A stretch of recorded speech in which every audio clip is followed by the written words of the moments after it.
Nama saya Abidin bin Ibrahim, berasal daripada Tawau, Sabah. Ya. Umur 17, menetap di Kelang. Dan lagu yang nak dinyanyikan, Siapa yang rampas cintamu daripada UCAS. silakan.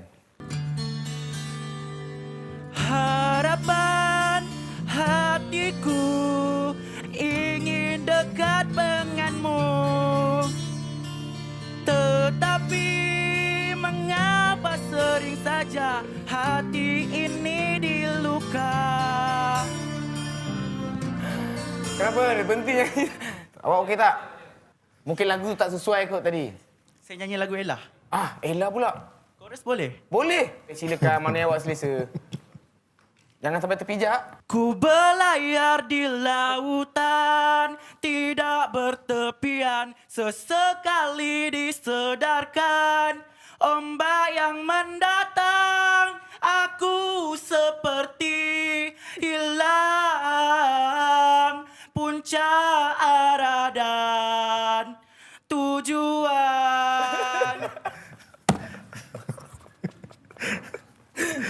Okey. Okey, awak ada style awak sendiri. Sumpah ada style. Okey, lagu yang paling terbaru. Lagu English boleh? English. Krishna Perry,